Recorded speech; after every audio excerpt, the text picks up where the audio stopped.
வணக்கம் நண்பர்களே. தமிழர்களின் அடையாளம் இயற்கைக்கு நன்றி சொல்லும் விழா பொங்கல் திருநாள் பற்றி அதன் வரலாறையும் முக்கியத்துவத்தையும் இன்றைக்கு பார்க்கப் போகிறோம். பொங்கல் என்றால் என்ன? பொங்கல் என்ற சொல்லுக்கு பொங்கி வழிதல் என்று அர்த்தம்.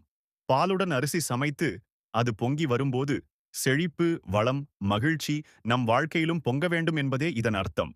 பொங்கல் திருவிழாவின் வரலாறு பொங்கல் திருவிழா 2000 ஆண்டுகளுக்கும் மேலான பழமை கொண்டது. சங்ககால இலக்கியங்களான புறநானூறு, அகநானூறு போன்ற நூல்களில் அறுவடை விழாவாக பொங்கல் குறிப்பிடப்பட்டுள்ளது. அந்த காலத்தில் விவசாயமே வாழ்க்கையின் அடிப்படை. சூரியன், மழை, நிலம், மாடுகள் இல்லாமல் விவசாயம் இல்லை. அதனால் இந்த இயற்கை சக்திகளுக்கு நன்றி சொல்லும் விழாவாக பொங்கல் கொண்டாடப்பட்டது. சூரியனுடன் தொடர்பு பொங்கல் உத்தராயணம் தொடங்கும் நாளில் கொண்டாடப்படுகிறது. அதாவது சூரியன் தெற்கிலிருந்து வடக்கே பயணிக்கத் தொடங்கும் நாள். இது புது தொடக்கம், நல்ல காலம் என்பதை குறிக்கிறது.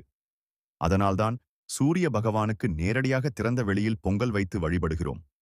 பொங்கலின் 4 நாட்கள். 1. போகி பொங்கல், பழைய பொருட்களை அகற்றி பழைய கவலைகளை விட்டுவிட்டு புதிய வாழ்க்கையை வரவேற்கும் நாள். 2. தைப்பொங்கல், முக்கிய நாள். புதிய அரிசி, பால், வெல்லம் கொண்டு சூரியனுக்கு பொங்கல் படைக்கப்படுகிறது. 3. மாட்டுப் பொங்கல், விவசாயத்தில் துணை நிற்கும் மாடுகள், காளைகள் ஆகியவற்றுக்கு நன்றி சொல்லும் நாள். அலங்காரம் செய்து பூ மாலை அணிவித்து மாடுகளை போற்றுகிறோம். 4. காணும் பொங்கல், உறவுகள், நண்பர்கள் ஒன்றாக சேரும் நாள்.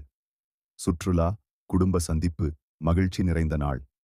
பொங்கலின் சிறப்பு கோவில் கட்டுப்பாடுகள் இல்லாத மக்களின் திருவிழா, இயற்கையுடன் மனிதன் இணைந்திருப்பதை உணர்த்தும் விழா. நன்றி, ஒற்றுமை, எளிமை ஆகியவற்றின் அடையாளம். முடிவுரை. எண்டிங். பொங்கல் என்பது வெறும் திருவிழா அல்ல நண்பர்களே.